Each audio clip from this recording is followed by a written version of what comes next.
Assalaamu calaykum waraxmatullaahi tacaala wabarakaatu.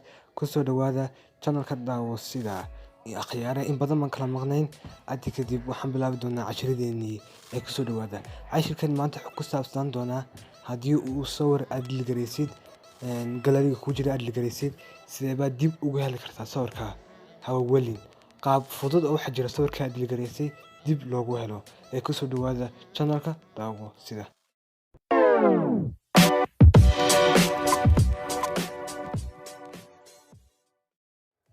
akhyaare marka horeysa sawirka galeriga igu jira soo arkaysiin ayaa raba inaan dhiligareeyo.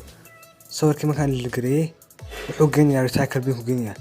Recycle bin markaan tagno aan ka saaro recycle bin soo arkaysiin recycle bin oo ka saaro sawirkii haddaba sideen sawirkii u soo celin karaa. Marka hore waxaad sameynaysiin Play Store ka tagaysiin waxaad ku qoraysiin disk digger photo ku qoraysiin marka photo recovery application care oo 1 MB ay download garaysan doontiin. Markii aad download garaysan application kan waad furaysiin. Application markaad furtiin dadka root adoo telefoonkaaga root yahay waa caadi ama bila root waa caadi labadaba ku isticmaali kartaa. Anka telefoonkayga ma root garayn laakiin waan ku isticmaali karaa. waxaad taabsanaysaa xaga ay ku qoran tahay start basic photo scan xaga ku qoran tahay ayaad taabsanaysaa. Sawiradii kaaluma oo dhan ayuu ku soo celinayaa.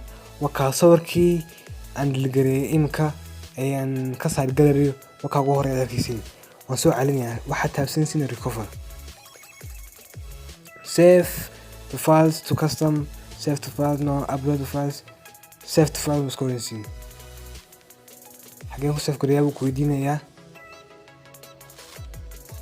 waxaad ku save garaysaa downloadka iska dhaba downloadka ayaa save u save gareeyay sawirkii galerigan ku noqono.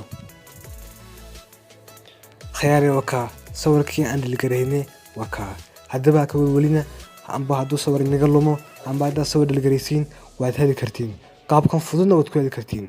Khiyaari hadduu muuqaalkan cajabiyay ha ka iloobina like subscribe share. Hadda kadib waxaan bilaabi doonaa fiidiyoyaashii hore ee la socda. waan salaamayaa khiyaari.